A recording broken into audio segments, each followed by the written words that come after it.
Fire Sword, Chapter 47. Uphill Battle. That is a lot of Grimleal, Kirito said, his eyes wide. His son said, echoing the sentiment.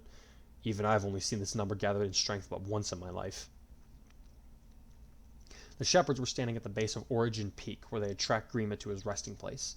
Despite it having been nearly 3 months since they last encountered the creature, what with having to ride back and forth across the country, then gather together a few ships to take them to the island where the Dark Mountain loomed, he was only just now preparing to fully awaken, his evil powers finally fueled to their fullest extent. The upside to this was that it had given everyone time to properly heal from their last encounter with Grima, which had been near fatal for Kirito.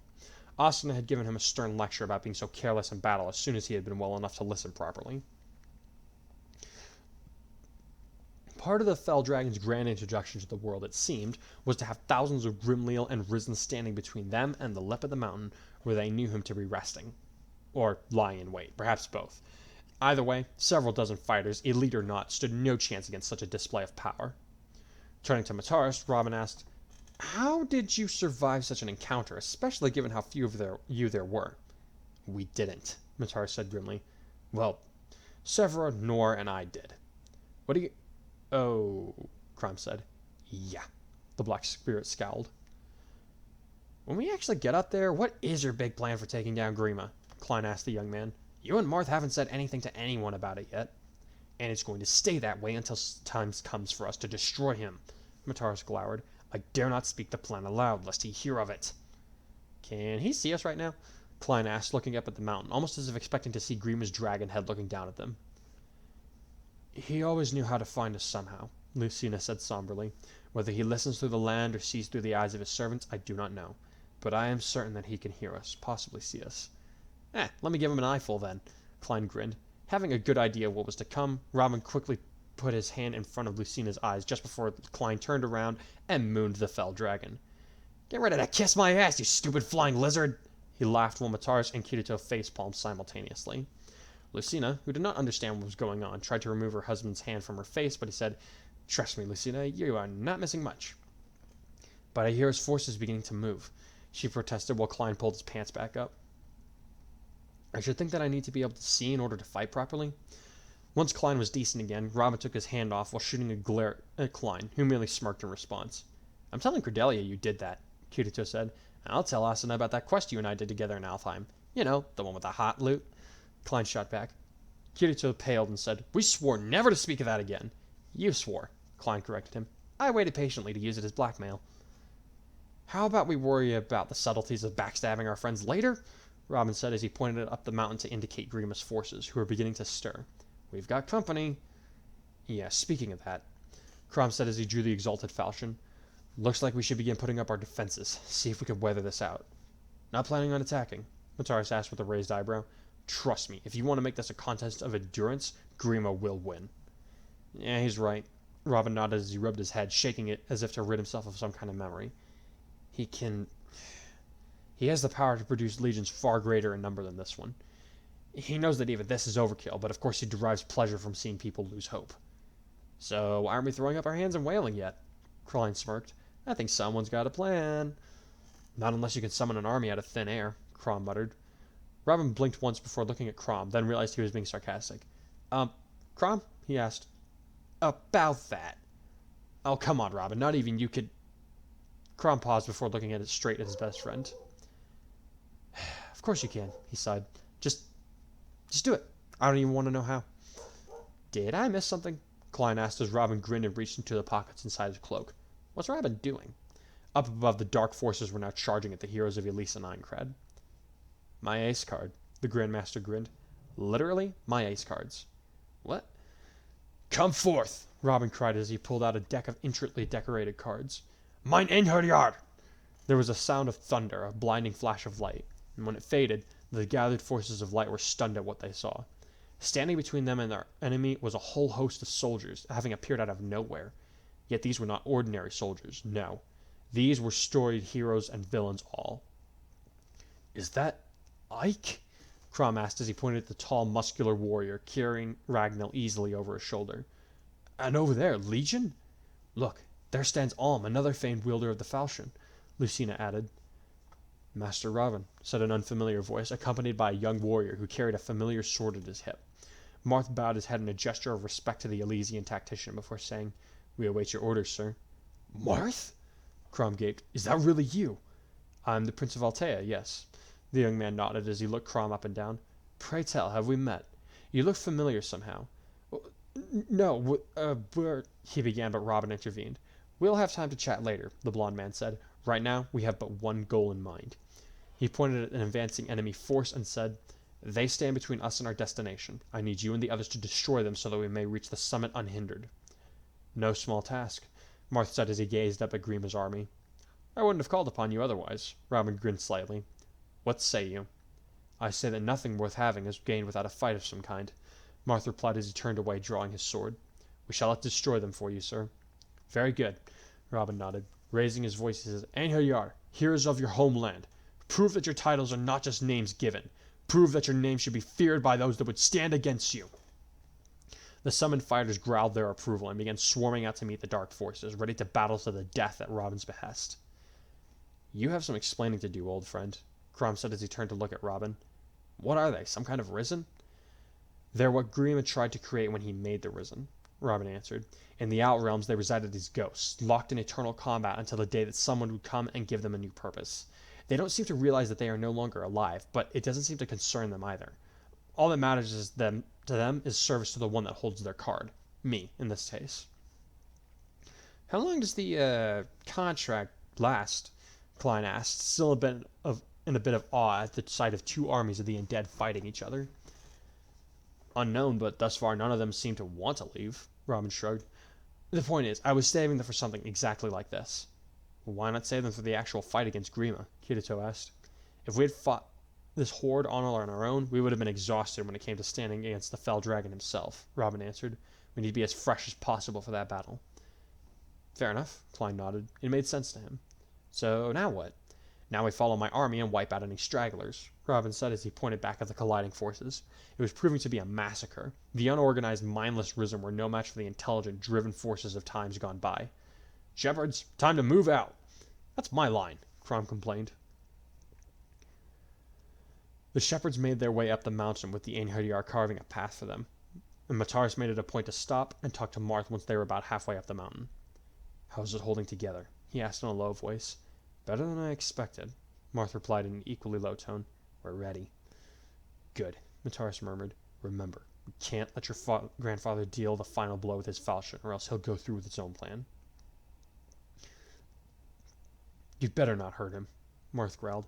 I have no reason to, Mataris sniffed. So long as we're clear, the prince muttered. The battle just finished with no casualties and very light injuries dealt to the shepherds. They were near the summit when Robin called for the men and women to halt while he called back the Einherjar. We can keep going, sir, Marth said as the ghosts began to burst into flashes of light and reform into their cards, standing up quickly in his hand.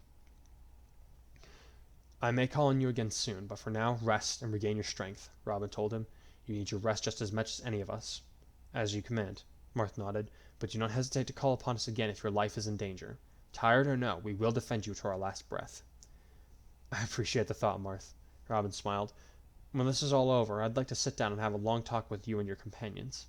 You remind me a lot of the shepherds. The feeling is mutual, the Hero King said before he too was drawn back into his card. Huh, Klein said. You usually don't meet such nice ghosts. I think it's because we're used to these Risen and those Astral-type mobs back on floor 60 and 61, Kirito grinned. Right, Asuna? Shut up, she squirmed. I can't help it, those things creep me out.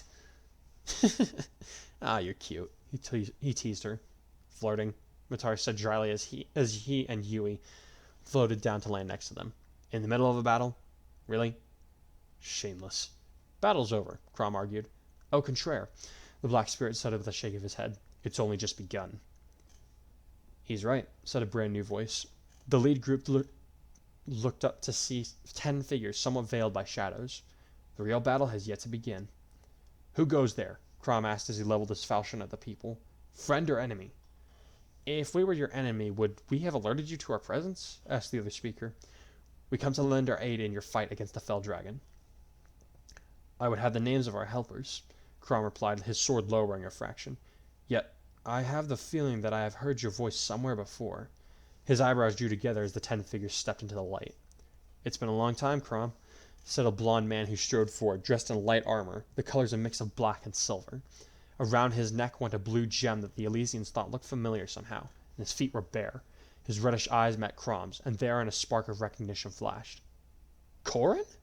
Crom asked, his eyes widening. "Is that you?" "Good to see you again," the other man said with a smile as he moved to shake hands with the prince. "I take it that these are your shepherds?" "Many of them have joined us since we last spoke, but yes, this is they." Crom nodded. "Father, who is this?" Lucina asked as she cocked her head at Corin, who noticed the lady standing beside her father. "Your father and I met some years back," Corin said as he bowed slightly to Lucina. As he straightened, he added, "My friends and I had gotten ourselves into a bit of a pickle, so your father, Lady Lisa, and Sir Frederick lent us their aid. We have come to repay that debt, and another on behalf of some who could not be here today." "We?" Robin asked as he eyed Corin's companions, who were drawing closer, coming into the light so that they could be seen more clearly. "Yes," Corin nodded as he turned to indicate each person as he introduced them. "This is my family. From Vala, myself, and my wife, Azura." A young woman with flowing blue hair curtsied gracefully to the Elysians while giving them a shy smile. "I am honored to meet you," she said in a soft, melodic voice. As she stepped back, the blond man indicated a group of people that looked like they had come from Chunsin. "From Hoshido, King Ryoma," Corin continued, indicating a tall man in samurai armor with an elegant katana strapped to his waist. "Pleased to make your acquaintance," he said. "Prince Takumi." A young man with fine brown hair and a powerful-looking bow gave a small salute. "Point at who needs to be shot, they're as good as dead," he said stoically. "Prince Hinoka?" A red-haired girl with a Pegasus mount grinned fiercely as she twirled her naginata. "Been a while since we did some dragon slaying," she chuckled. "And Princess Sakura." The girl he had indicated was the smallest one in the group, and she was actually trying to hide behind Ryoma while Corin spoke. She doesn't say a lot to strangers, but you're hard-pressed to find a more dependable healer, or sister." He smiled kindly at her, an expression she returned, though she stayed where she was. Turning to indicate the remaining 4 members, who looked to be dressed in armor more similar to Elise, Corin said, "This is the king of Nor, Xander." The one he had introduced was the tallest in the group, his blond hair framing his dark eyes and grim face. "I look forward to seeing more of Corin's friends in action," he said. Prince Leo, a dark mage riding on horseback, gave them all a polite nod by way of greeting. "Let's see if this Grima fellow has anything on the silent dragon," he murmured just loud enough so that those closest to him could hear. Princess Camilla, a very sly-looking woman that enjoyed showing a little too much skin, gave them all a wink, which sent shivers down the spines of the men standing there, even Klein. "Come now, those are some cold greetings for someone who only wants to help," she smiled. That did nothing to set the others at ease. And finally, Princess Elise. A small girl with pigtails that reminded the group of a younger Lisa gave them all a cheery wave and a smile from where she sat on her horse. "Hiya," she chirped. "Ready for duty." "I like that guy." Klein grinned as he pointed at Ryoma. Kirito smacked him on the back of the head as a reprimand. "What?" "I've never heard of Vala, not to mention that Hoshido and Nor are mystical kingdoms." Robin frowned. "Yet you claim to be from there, in addition to being its royalty?" "Who else would dress like this?" Corin asked with a raised eyebrow. "No, that's fair," Mataris nodded. When the other stared at him, he asked, "What? Sound like we're unfamiliar with multiple dimensions and timelines." "Fair enough, but I still have 2 questions," Robin said. Turning back to Corin, he asked, "What was that about dragon slaying and the silent dragon? Also, what debt have you come to fulfill?" "I can answer the first, but not the second," Corin said, coming to stand before Robin directly. "In our world, we laid waste to an evil dragon, much like Grima in the sense that he wished to destroy humanity in its entirety. He's known as the Silent Dragon. Since we have some experience in what you are about to attempt, we thought we would lend a hand." "Why can you not answer the second question?" Crom asked, though his tone was not hostile. "I can say only this," Corin replied. "A day will come when a man named Anankos will come to your home and ask for the aid of some of your shepherds. You must heed his wishes, or else everything that has come to pass thus far will be undone." "Anankos," Robin murmured. "That name, it sounds familiar, but why?" "Anankos," Crom repeated. "I'll remember." "Good," Corin sighed with relief. "Now, shall we slay a dragon?" "Let's." Mataris grinned as he cracked his knuckles. "I've been waiting a long time for this day." "Then let's not keep Grima waiting, shall we?" Crom growled as he regripped Falchion. "Shepherds, come! Today we slay destiny itself!"